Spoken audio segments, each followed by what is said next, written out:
Bonjour mes délicieux co-créateurs, c'est Lilou. Je suis en Suisse, il me semble, hein, près de Genève. Tout à fait, absolument, à Verrier, près de Genève. Je suis ravie de passer ce moment avec vous, Pierre.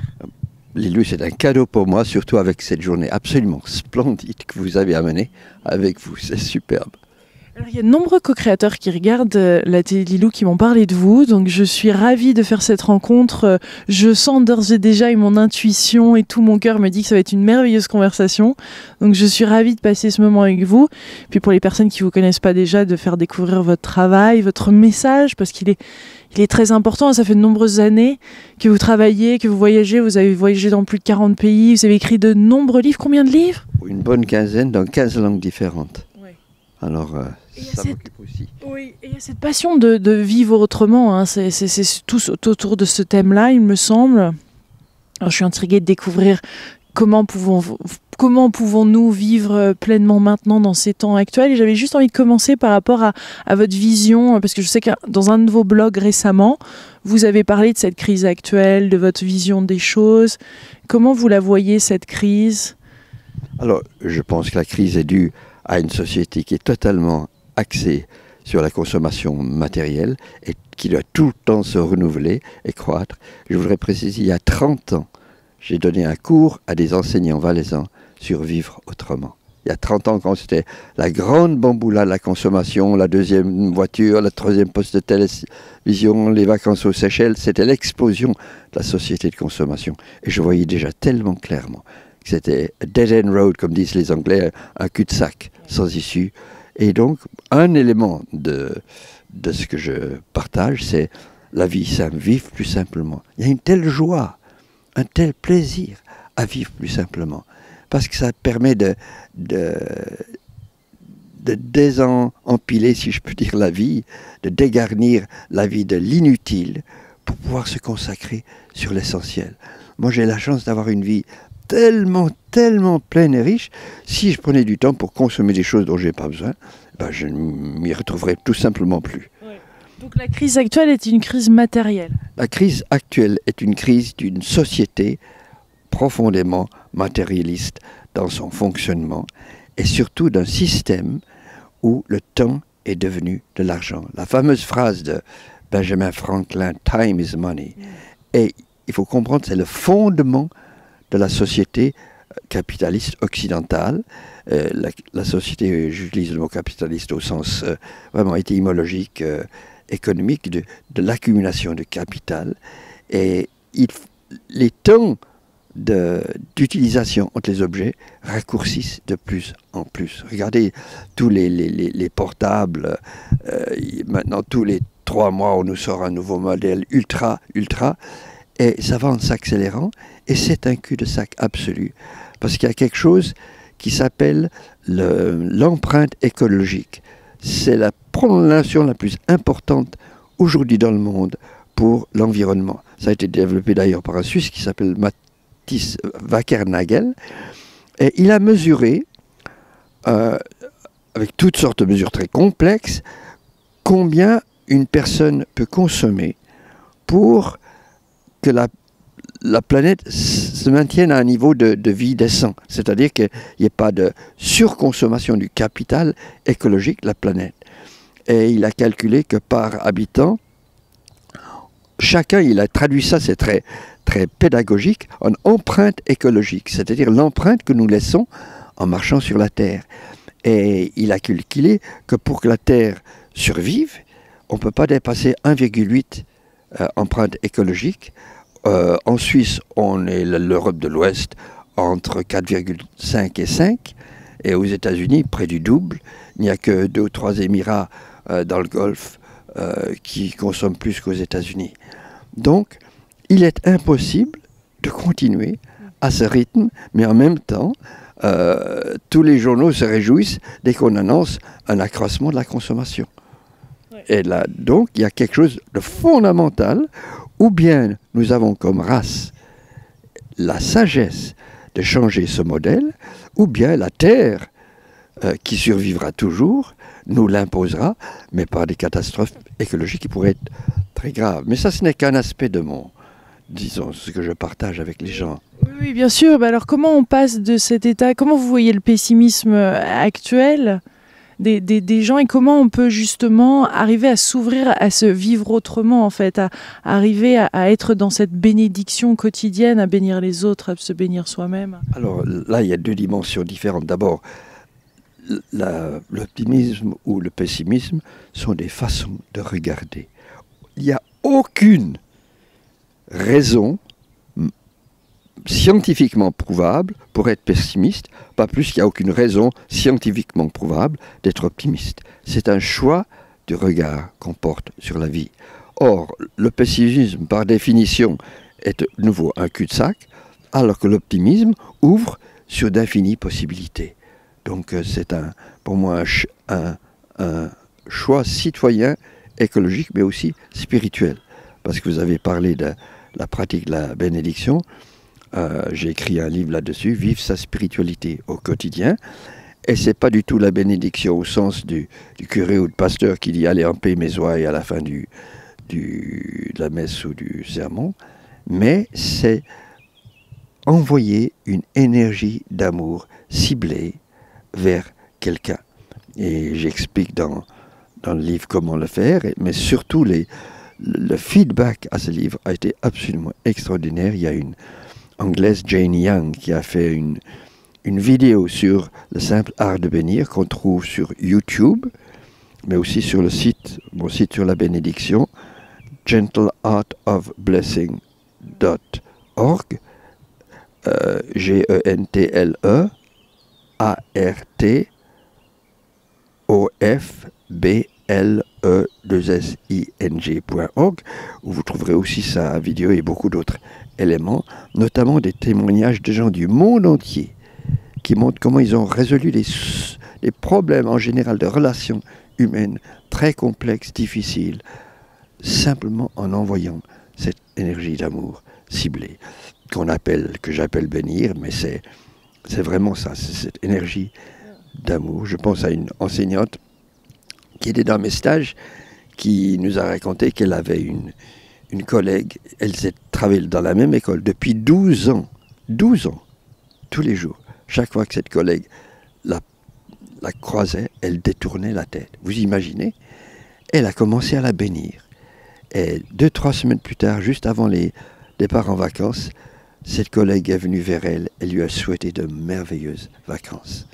Et c'est un parmi 1000. Ouais. Alors, pour la plupart des gens, d'arriver jusqu'à cette étape de bénédiction, il y a peut-être d'autres étapes. C'est parce que je sais que vous avez écrit aussi des livres sur le bonheur, sur apprendre à s'aimer. Est-ce qu'on peut passer directement à ce stade-là où il y a en effet peut-être un processus? Comment ça se passe de ce côté pessimisme, de ce côté victime de la vie, à devenir vraiment acteur principal? Je crois que vous avez mentionné le grand mot, c'est victime. Pour moi, il y a 3 bases au développement personnel. Passer de victime à responsable, apprendre à s'aimer, mais surtout l'image de soi. Alors, victime ou responsable, c'est quelque chose à faire avec l'image de soi. Il y a des gens qui se voient comme victimes. Et alors, ils sont constamment dans le non. Être victime, c'est être dans le non, être dans l'ingratitude, être dans la passivité, alors que le oui, c'est être dans le positif, dans l'ouverture, dans l'optimisme. Et je crois qu'on ne devient adulte que le jour qu'on a accepté la responsabilité totale de sa vie. Et un exemple absolument extraordinaire, dont je parle dans un livre, Message de vie du couloir de la mort, c'est cet ami du Texas, Roger McGowan, qui a fait 25 ans de couloir de la mort pour un crime dont on sait qu'il est innocent. Et il a fait aussi un chemin spirituel et de développement personnel, les deux, on ne peut pas séparer, dans le couloir de la mort absolument extraordinaire. Et cet homme est devenu un maître de vie pour des milliers de gens à travers la planète, y compris des gens de renom. Et le point tournant de son séjour dans le couloir de la mort, et je donne la lettre dans mon livre, est le jour où il est décidé de ne plus se sentir victime, des circonstances et d'assumer la responsabilité entière de la situation où il était. Nous, si quelqu'un aurait eu le droit au monde de se sentir victime, c'est lui qui a été condamné à mort à l'issue d'un procès qui était un simulacre de la justice, avec un avocat qui s'endormait dans le tribunal et qui ronflait de telle façon que tout le monde dans le tribunal pouvait l'entendre ronfler, qui n'a pas contesté quoi que ce soit, qui a préparé sa plaidoirie sur la base du rapport de police et qui se vantait d'être l'avocat américain à avoir eu le plus de clients condamnés à mort. Il s'en vantait. Alors ça, c'est pas la justice. Si quelqu'un avait eu le droit de se sentir victime, c'était Roger. Mais il a refusé. Et depuis ce jour, qui a été le jour, si je puis dire, un phare, le jour tournant dans sa vie, il est devenu un autre homme. Petit à petit, ça ne s'est fait pas du jour au lendemain, petit à petit, petit à petit. Et maintenant, il est une lumière pour des milliers de gens. C'est ça vraiment le but de la vie. Cette étape-là, c'est vraiment une des grandes étapes, le grand switch de passer d'un monde de la peur à un monde d'amour. C'est ça vraiment cette étape ultime. Et ensuite, il y a tout un autre chemin. Oui, et on peut aussi dire de passer du non au oui. J'ai écrit tout un livre qui s'appelle Le Grand Oui à la vie, basé sur une expérience vécue que j'ai eue. Quand je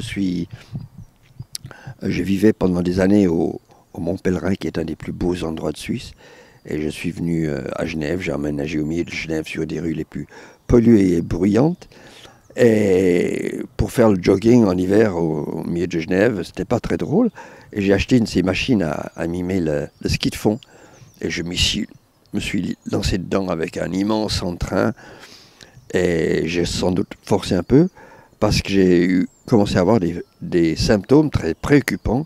On avait dans la famille une histoire d'angine de poitrine, des symptômes de cette affection, je me réveillais la nuit avec des douleurs très fortes à la poitrine, des angoisses et un total manque d'énergie. Pendant 3 jours, je me suis traîné dans l'appartement. Même me lever d'un fauteuil était difficile. Et tout à coup, j'étais face à notre baie vitrée avec une vue superbe sur Genève et les Alpes. Et tout à coup, quelque chose en moi, je ne peux pas dire autre chose, quelque chose en moi m'a propulsé debout. Et pendant 5 minutes, j'étais devant là, juste à dire oui, oui, oui, à haute voix, à tout ce qui entrait dans ma vie. Et j'étais instantanément guéri. Et c'était tellement fort que pendant 1 ou 2 ans, quand je marchais dans la rue, à chaque 2e pas, je disais oui, oui, oui. Et David Hawkins, qui est un des grands maîtres, un des grands éveillés des États-Unis du siècle passé, disait que oui est le mot le plus puissant du langage. Parce que derrière le oui, il y a l'affirmation que quelque part, tout est OK, tout progresse, tout est bien. Et je dis oui à ma situation. J'accepte totalement ma situation. Et c'est seulement à partir de ce moment-là, comme Roger dans son couloir de la mort, qu'on peut progresser. Il faut accepter et dire, voilà, je progresse. Mais le non dans l'amour existe aussi. Alors, le non, il y a un non qui est un oui caché. Je donne un exemple. Imaginez que vous êtes une secrétaire réceptionniste dans un centre social d'une grande ville, dans un quartier ethniquement très mélangé, extrêmement pauvre, et vous avez un travail difficile, et un jeudi soir, un type vient, il casse toutes les vitres, vous devez appeler la police, et vous rentrez chez vous le vendredi soir en vous disant « Ouf, enfin, un moment pour me reposer, voir une belle vidéo après un bain », et vous rentrez, vous posez votre manteau, et dring, dring, dring, dring. Allô mamie, c'est Juliette. Juliette, c'est votre fille. Mamie, est-ce que tu pourrais venir faire du babysitting ce soir? C'est le dernier jour où il tourne Terreur au Kamtchatka. On voudrait tellement le voir avec Georges. Est-ce que tu peux venir? Alors, vous avez le choix de dire un oui forcé, un oui de culpabilité ou de politesse ou que sais-je, qui est un non à votre besoin profond. Donc, c'est un faux oui. Ou vous pouvez lui dire, écoute Juliette, j'ai eu une semaine épouvantable. Encore hier, ce type est venu casser toutes les vitres de la devanture du centre. J'ai dû appeler la police. j'ai vraiment besoin de penser à moi ce soir. Je te demande de trouver une autre solution, d'être créatrice, que sais-je, mais moi j'ai besoin de penser à moi. Votre non, là, est un oui à votre besoin profond. Donc c'est vrai qu'il y a des non, non devant l'injustice est un oui à la justice. Voyez? Quels sont les autres éléments? Parce que je suppose que ça fait partie des éléments de se vivre autrement. Est-ce qu'il y a d'autres éléments qui sont... Parlez-nous-en un peu plus, parce que c'est un univers fabuleux, ça, que vous vivez. Que vous enseignez. Pardon? C'est un univers fabuleux que vous enseignez et que vous vivez dedans. Alors, il y a beaucoup d'éléments, c'est difficile dans l'interview de tout mentionner, mais un autre point tellement important de se vivre autrement, de mieux vivre, simplement, mieux vivre, c'est d'apprendre à s'aimer. Je suis tellement frappé, je dirais que dans notre société occidentale, avec cet lourd héritage judéo-chrétien de culpabilité à travers lequel j'ai passé, parce que moi j'ai grandi dans une église très calviniste, très axée sur la culpabilité. Beaucoup de gens ont inconsciemment, moi je dirais même des athées par osmose, ont acquis ce sentiment de culpabilité latent. Et il faut donc, pour cette raison, il y a peu de gens qui savent vraiment s'aimer de façon éclairée. Et pour moi, j'ai un stage là-dessus, une démarche, c'est vraiment apprendre à s'aimer. Et comme le verront les lecteurs qui visitent mon site. Un merveilleux site, en fait, vraiment à visiter. J'adore les articles, les blogs, les différentes sections. Il y a beaucoup d'informations que vous offrez et qui est absolument délicieuse, bien écrit. C'est chouette. Merci Lilou. Alors le site c'est vivreautrementrelié.ch. Vivreautrement.ch. Et je donne là des stages en été. Et c'est un cadre absolument extraordinaire à 2100 mètres dans un vieux chalet d'alpage restauré. Et un ami géobiologue me disait que c'est vraiment ce que les Tibétains appellent un point d'acupuncture sur la planète, avec une énergie très spéciale. Et là, je fais des stages de 6 jours. Et cet été, j'ai fait une nouvelle expérience, ce que j'appelle ermitage d'été. Les gens peuvent venir entre 3 jours et 2 semaines et juste vivre, partager le silence. Il y aura des moments de partage, de méditation le matin et le soir et au repas. Mais sinon, c'est juste le silence et je suis disponible pour des entretiens parce qu'il y a de plus en plus de gens qui ont besoin de déconnecter de cette société qui court à toute vitesse, de plus en plus vite, sans savoir où elle va. On fonce et on ne sait pas où on va. On fonce de plus en plus sans savoir où on va. Et il y a de plus en plus de gens et je suis extrêmement frappé depuis l'arrivée d'Internet, l'évolution de la conscience sur la Terre, dans le sens positif. Il y a une évolution de la conscience planétaire qui est extraordinaire. Alors, de plus en plus de gens se connectent à ça et ont besoin de prendre quelques jours pour déconnecter de cette course folle et de se retrouver simplement, se retrouver eux-mêmes dans leur essence profonde. La nature nous aide en ça. Il y a quelque chose en Suisse, j'ai l'impression, qui a vraiment cette espèce d'énergie très guérissante, healing energy, qui est apaisante. Il y a quelque chose qui se passe, peut-être parce qu'on est entouré de montagnes. Hein. La nature nous parle vraiment ici. Hein.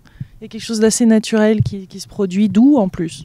Je crois qu'on est très gâtés en Suisse. On a partout une nature extraordinaire. On n'a pas d'immenses mégalopoles.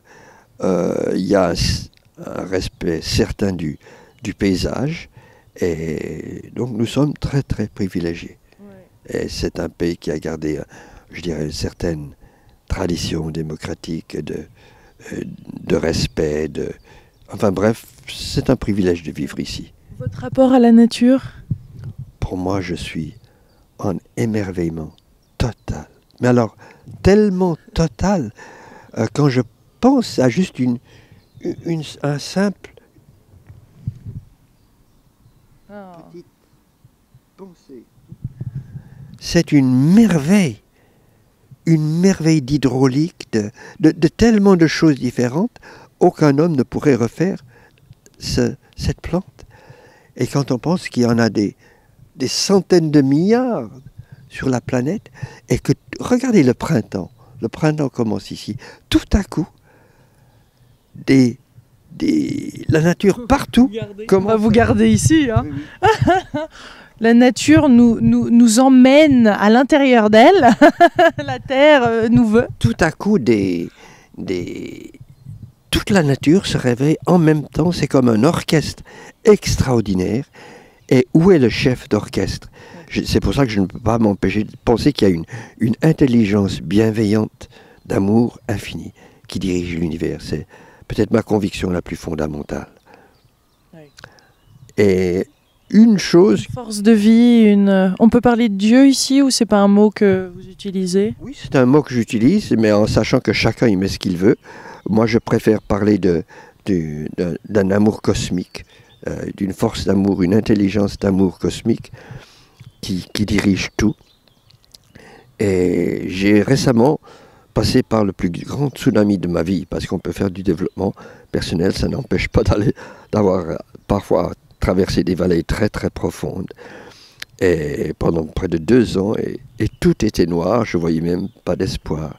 Même avec tous ces outils, pendant 2 ans, c'est long. Ouais. Exactement, mais quand on étudie la vie des maîtres spirituels, c'est tous les grands maîtres pratiquement ont connu des passages à vide, malgré justement tout le terrain qu'ils avaient déjà parcouru. Et il y a une petite voix en moi, quand je ne voyais plus d'espoir, qui me disait « Pierre, tu peux toujours aimer.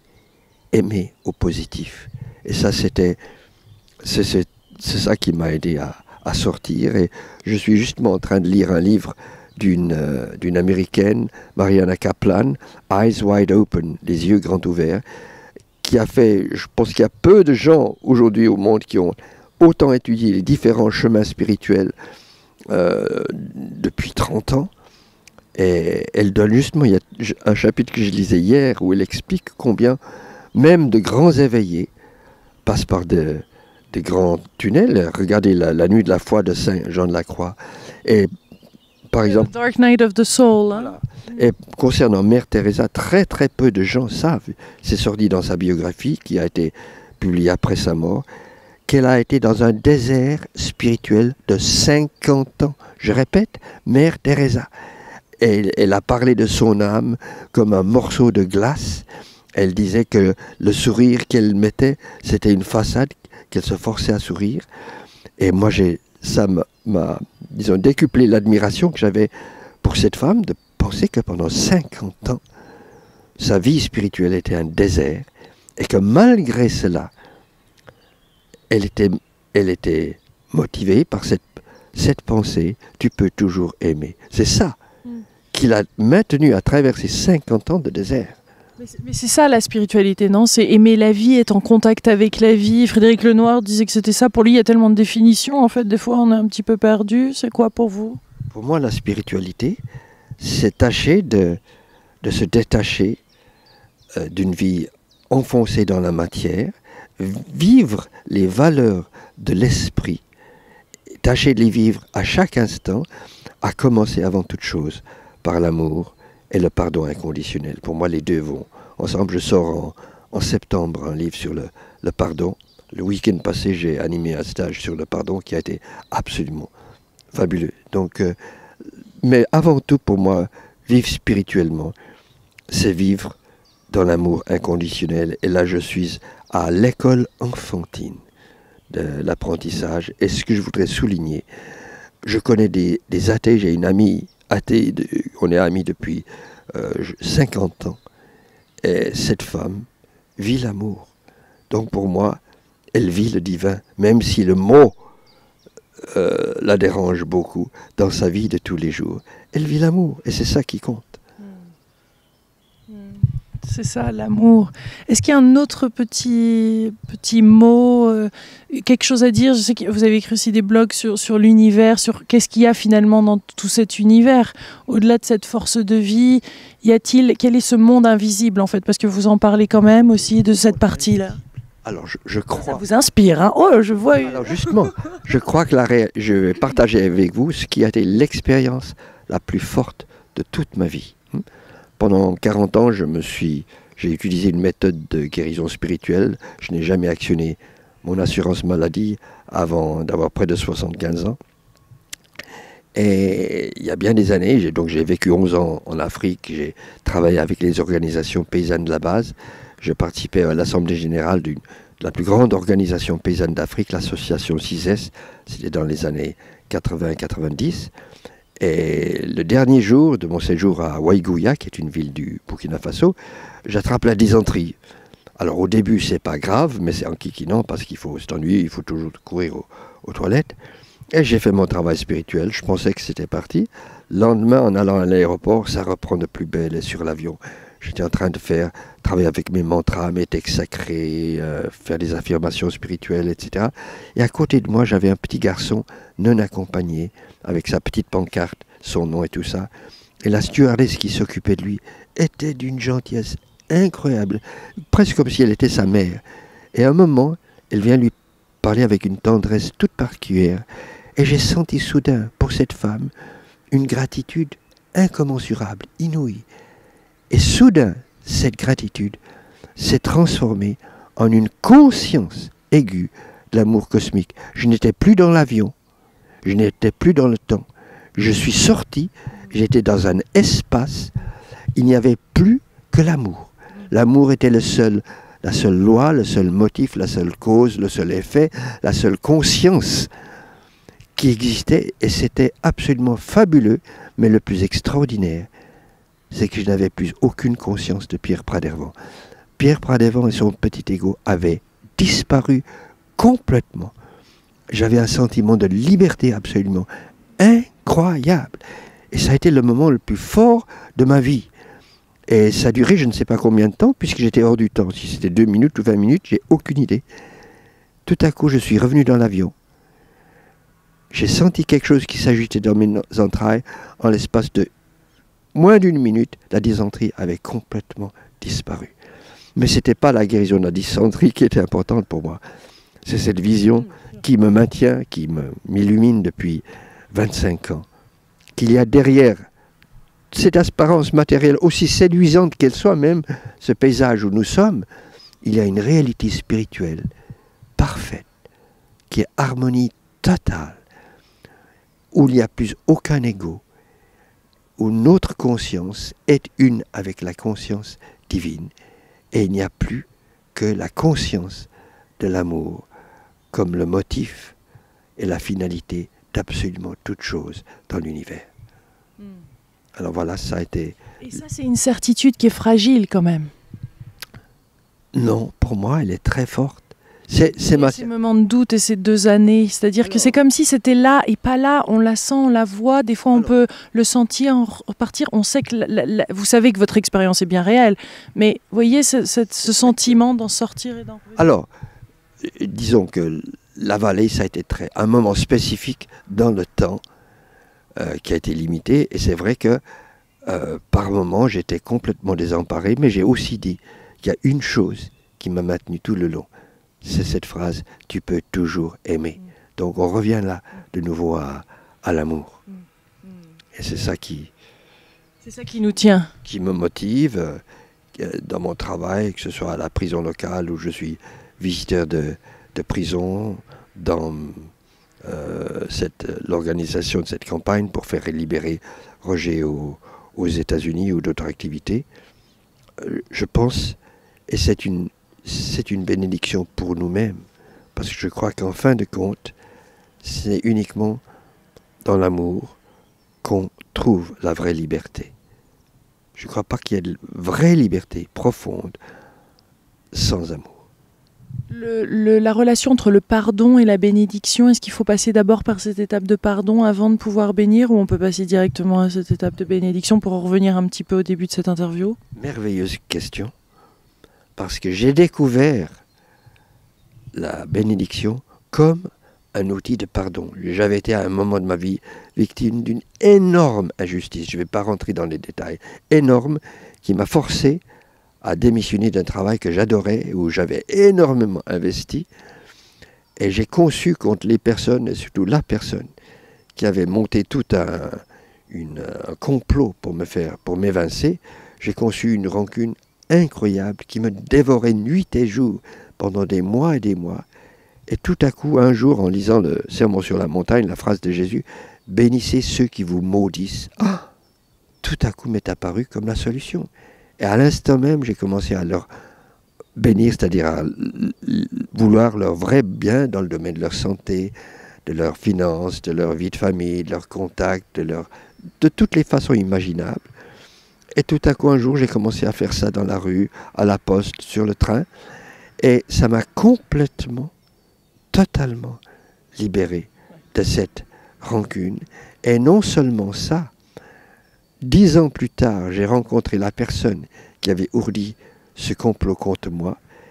Et j'ai eu une impulsion, une bouffée de joie intérieure comme rarement dans ma vie. J'avais envie de le prendre dans mes bras et de l'embrasser parce que j'ai réalisé qu'il m'avait fait faire, à son insu, un progrès, un chemin de vie extraordinaire qui depuis a bénéficié à des centaines de milliers de gens dans le monde parce qu'il y a sur YouTube une très belle vidéo sur le simple art de bénir qui a été vue par plus de 200 000 personnes. Donc c'est un message nouveau grâce à Internet qui voyage.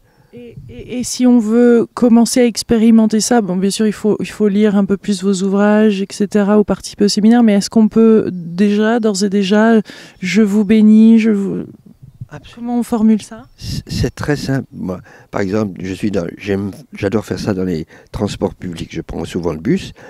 Si je vois quelqu'un qui a l'air extrêmement triste, voire déprimé, je les bénis dans leur joie, dans leur contentement, dans leur paix. Si je vois quelqu'un qui fait un scandale, qui est furieuse, qui est agressive, ou peut-être ivrogne, je les bénis dans leur sérénité, dans leur maîtrise, dans leur force intérieure.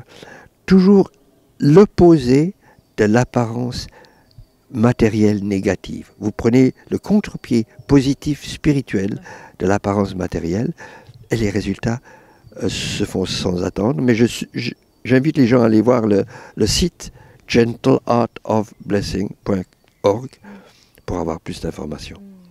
En tout cas, merci Pierre de cette délicieuse conversation. Je sais qu'on va en faire une autre en anglais parce qu'on ne peut pas priver le public anglais, sachant que vous êtes en plus bilingue.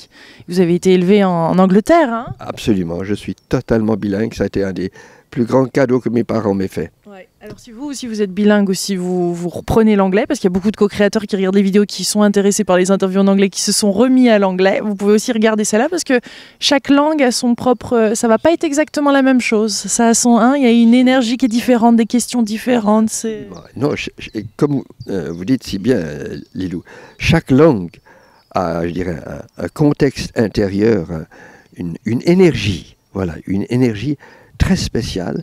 Et comme on dit God bless you en anglais, c'est pas du tout la même chose que je te bénis en français. En français, c'est un petit ton un peu liturgique, ecclésiastique, alors qu'en anglais, c'est pas du tout le cas. Même des gens athées disent God bless you. Ouais. Merci Pierre. C'était ma grande joie. Je vous remercie pour le cadeau de m'avoir fait de pouvoir parler à tous vos spectateurs. J'ai un dernier petite intuition qui me vient. Est-ce que ce serait possible de bénir toutes les personnes qui regardent cette vidéo? Mais évidemment, il n'y a aucune situation au monde qu'on ne puisse bénir. Alors je bénis dans tous les spectateurs de ces programmes, dans leur écoute profonde, dans leur optimisme renouvelé, dans leur foi que l'amour guérit, que l'amour est le grand thérapeute de toute la planète. Et essayez, c'est la seule preuve, ça marche. Bénissez, aimez, et vous aurez vous-même la preuve de ce que je dis. Merci Pierre, et merci à vous, délicieux co-créateurs, d'avoir regardé cette vidéo, de partager cette vidéo, bien sûr, sur les réseaux sociaux, parce que ça, c'est grâce à Internet, YouTube et tout, ça fait le tour du monde. On vous embrasse très fort avec ce magnifique soleil suisse. Là. Merci infiniment Lilou pour le cadeau que vous m'avez fait aussi à moi. Oh, merci. Merci, gros bisous. Au revoir.